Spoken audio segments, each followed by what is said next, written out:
Hi friends, welcome back to Miyani kitchen.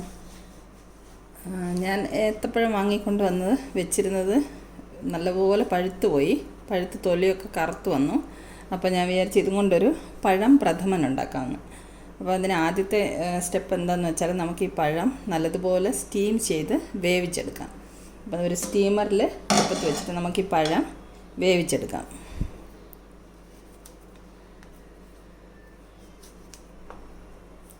ഒന്ന് വരഞ്ഞു കൊടുക്കാം.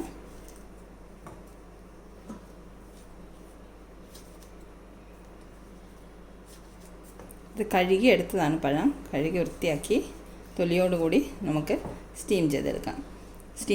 വെന്തതിന് ശേഷം നമുക്ക് തോല് കളഞ്ഞെടുക്കാം. അപ്പോൾ ഇത് നമുക്ക് അടുപ്പത്ത് സ്റ്റീം ചെയ്ത് കൊണ്ടുവരാം.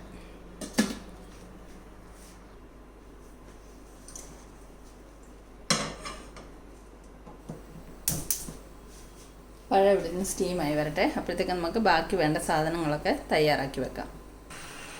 ഏത്തപ്പഴം വെന്തോന്ന് നോക്കാം. പഴം നല്ലതുപോലെ വെന്ത് വന്നിട്ടുണ്ട്. ഇതിന് നമുക്കിനി ഫ്ലെയിം ഓഫ് ചെയ്തിട്ട് ഒരു പ്ലേറ്റിലേക്ക് മാറ്റി വെക്കാം.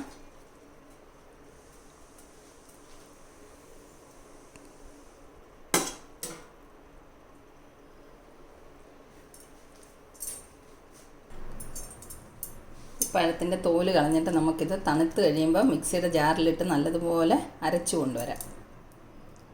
തണുക്കട്ടെ അതുവരെ. ഏത്തപ്പഴം തണുത്ത് വന്നിട്ടുണ്ട്. ഞാനൊന്ന് ഉടച്ചെടുത്തിട്ട് മിക്സിയുടെ ജാറിലോട്ട് ഇട്ടിട്ടുണ്ട്. ഇത് നമുക്ക് നല്ലതുപോലെ ഒന്ന് അരച്ചു കൊണ്ടുവരാം. പഴം നല്ലതുപോലെ അരച്ച് കൊണ്ടുവന്നിട്ടുണ്ട്. ഒരു പാൻ അടുപ്പത്ത് വെച്ച് പാൻ ചൂടായപ്പോൾ ഒരു 2 സ്പൂൺ നെയ്യ് ഒഴിച്ചിട്ടുണ്ട്. നെയ്യ് ചൂടായി. ഇനി ഈ പഴം അരച്ചത് ഈ നെയ്യിലിട്ടിട്ട് നല്ലതുപോലെ വരട്ടിയെടുക്കണം നമുക്ക്.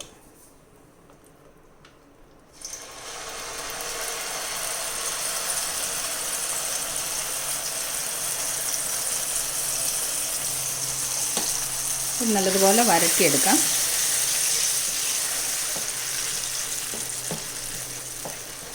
വരട്ടി നെയ്യ് തെളിയുന്നത് വരെ വരട്ടണം.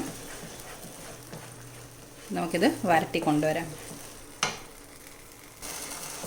തുടർച്ചയായിട്ട് ഇളക്കിക്കൊണ്ടിരിക്കണം. വരണ്ട് വരുന്നത് വരെ തുടർച്ചയായിട്ട് ഇളക്കി നമുക്കിതൊരു ബ്രൗൺ കളർ ആകുന്നവരെ വരട്ടിയെടുക്കാം. പഴം വരട്ടിയെടുത്തിട്ടുണ്ട്. ഇതിലേക്ക് നമുക്ക് 1 സ്പൂണ് ചവ്വരി ഞാൻ കുതിർത്ത് വേവിച്ച് വെച്ചിട്ടുണ്ട്. അതിട്ട് കൊടുക്കാം.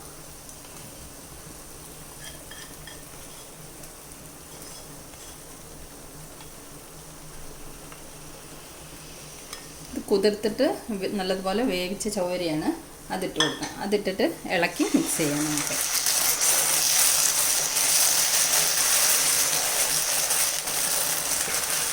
വളരെ പെട്ടെന്ന് തയ്യാറാക്കാൻ പറ്റുന്ന ഒരു പായസമാണിത്.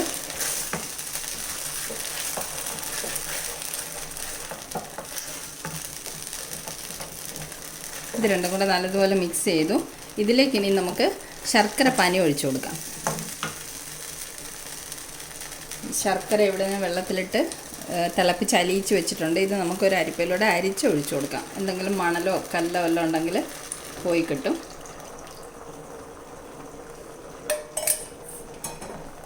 നമുക്ക് മധുരത്തിന് ആവശ്യമായിട്ട് എത്ര വേണമെന്ന് വെച്ചാൽ അത്രയും ശർക്കര എടുക്കാം. മധുരം കുറവ് വേണമെന്നുള്ളവർക്ക് കുറച്ച് ശർക്കര എടുക്കാം. കുറച്ച് മധുരം കൂടുതൽ കഴിക്കേണ്ടവർ കുറച്ച് കൂടുതൽ ശർക്കര. ക്വാണ്ടിറ്റി എത്ര ഉണ്ടാക്കുന്ന അനുസരിച്ച് അതിനനുസരിച്ചുള്ള ശർക്കര എടുക്കാം. ഇനി ഇത് നല്ലതുപോലെ ഇളക്കി യോജിപ്പിക്കാം.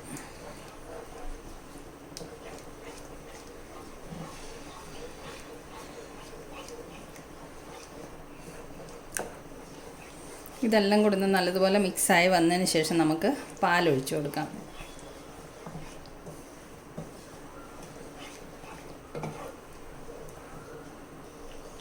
ഇത് നല്ലതുപോലെ മിക്സ് ആയിട്ടുണ്ട്. ഇതിലേക്ക് നമുക്ക് ഒരു 1/2 സ്പൂണോളം ഏലക്ക പൊടിച്ചത് ഇട്ട് കൊടുക്കാം.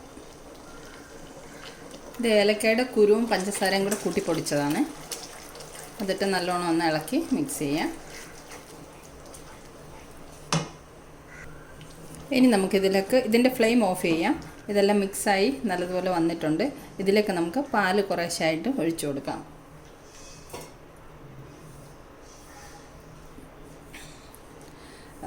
ശരിക്കും പറഞ്ഞാൽ തേങ്ങാപ്പാൽ ഒഴിച്ചാണ് ഇത് റെഡിയാക്കേണ്ടത്. ഞാനിപ്പം പശുവിൻ പാൽ ഒഴിച്ചാണ് തയ്യാറാക്കുന്നത്. അപ്പോൾ കാച്ചി വെച്ച പാലാണ് ഇത്. നമുക്ക് കുറേശ്ശെയായിട്ട് ഇതിലേക്ക് ഒഴിച്ചു കൊടുക്കാം. ഇളക്കി മിക്സ് ചെയ്ത് യോജിപ്പിച്ച് ഒഴിച്ചു കൊടുക്കാം.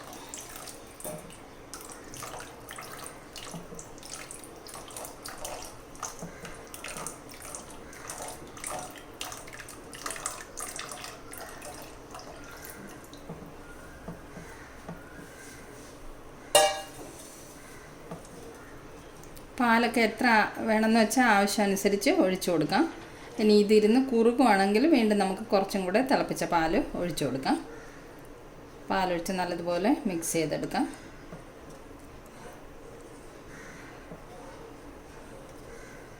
വളരെ പെട്ടെന്ന് തയ്യാറാക്കാൻ പറ്റുന്ന പഴം പ്രഥമനിവിടെ തയ്യാറായി കഴിഞ്ഞു. കുറച്ച് ചവ്വരിയും കൂടെ വേവിച്ചിടുവാണെങ്കിൽ നല്ലൊരു തിക്നെസ്സും നല്ലൊരു ടേസ്റ്റും ഒക്കെ ഉണ്ടായിരിക്കും. ഇനി ശർക്കര ഇല്ലെങ്കിൽ പഞ്ചസാര ഇട്ടിട്ടായാലും തയ്യാറാക്കാം നമുക്ക്.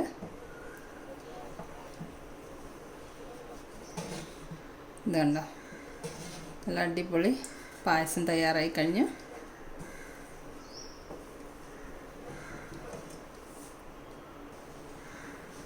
ഇനി നമുക്ക് പായസത്തിലേക്ക് കുറച്ച് തേങ്ങാക്കൊത്തും കശുവണ്ടിപ്പരിപ്പും കൂടെ വറുത്തിടാം. ഒരു പാൻ അടുപ്പത്ത് വെച്ചിട്ടുണ്ട്. ഞാൻ 1 സ്പൂൺ നെയ്യ് ഒഴിച്ചു. നെയ്യ് ചൂടായിട്ടുണ്ട്. നമുക്ക് തേങ്ങാക്കൊത്തും കശുവണ്ടിപ്പരിപ്പും കൂടെ നെയ്യിലേക്ക് ഇട്ട് കൊടുക്കാം.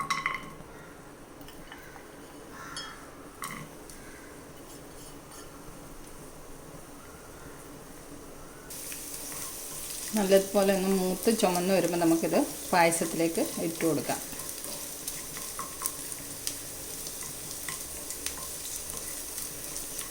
ഈ തേങ്ങാക്കൊത്തിൻ്റെ പുറത്തുള്ള കറുത്ത തോലൊക്കെ ചെത്തിക്കളഞ്ഞിട്ട് വെളുത്ത ഭാഗം മാത്രം എടുത്തതാണ്. അതുകൊണ്ട് ഇത് വെളുത്തിരിക്കുന്നത്. നല്ലതുപോലെ ഒന്ന് ചുമന്ന് മൂത്ത് വരട്ടെ. തേങ്ങാക്കൊത്തൊക്കെ നല്ലതുപോലെ ബ്രൗൺ നിറമായിട്ടുണ്ട്. നമുക്കിത് പായസത്തിലേക്ക് ഇട്ട് കൊടുക്കാം.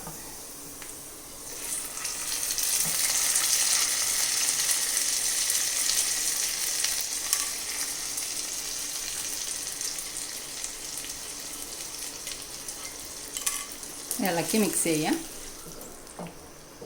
നല്ല അടിപൊളി പായസം. നല്ല മണമൊക്കെ വരുന്നുണ്ട്. നെയ്യുടെ ഏലക്കാപ്പൊടിയുടെയൊക്കെ നല്ല മണം വരുന്നുണ്ട്. നമുക്കിനി ഇതൊരു ബൗളിലേക്ക് സെർവ് ചെയ്ത് വെക്കാം. നമ്മുടെ അടിപൊളി ടേസ്റ്റി ആയിട്ടുള്ള പഴം പ്രഥമൻ ഇവിടെ തയ്യാറായി കഴിഞ്ഞു. അപ്പോൾ ഇനി ഏത്തപ്പഴമൊക്കെ പഴുത്ത് തൊലി കറുത്ത് പോയാൽ അതെടുത്ത് കളയേണ്ട ആവശ്യമൊന്നുമില്ല. ഇതുപോലെ നമുക്ക് വളരെ പെട്ടെന്ന് 5-10 മിനിറ്റിനുള്ളിൽ പായസം തയ്യാറാക്കി എടുക്കാമല്ലോ. കുറച്ച് ചവ്വരിയൊക്കെ വേവിച്ച് ചേർക്കുന്നതുകൊണ്ട് നല്ലൊരു തിക്നെസ്സും പിന്നെ പായസം കുടിക്കുമ്പോൾ വായിൽ ചവ്വരിയൊക്കെ തടയുമ്പോൾ നല്ലൊരു ടേസ്റ്റൊക്കെ ആണല്ലോ. അപ്പം പഴമൊക്കെ പഴുത്ത് പോവുകയാണെങ്കിൽ ഇതുപോലെ പായസം ഉണ്ടാക്കാൻ ശ്രമിക്കണം. അപ്പോൾ ഈ റെസിപ്പി ഇഷ്ടമായെങ്കിൽ എല്ലാവരും ഇതുപോലെ ഒന്ന് തയ്യാറാക്കി നോക്കണം. വീഡിയോ ഇഷ്ടമായെങ്കിൽ വീഡിയോ ഒന്ന് ലൈക്ക് ചെയ്യാനും ഷെയർ ചെയ്യാനും സബ്സ്ക്രൈബ് ചെയ്യാനും മറക്കല്ലേ. അപ്പം വീണ്ടും നമുക്ക് മറ്റൊരു സിമ്പിൾ റെസിപ്പിയുമായി കാണാം. Thank you for watching the video.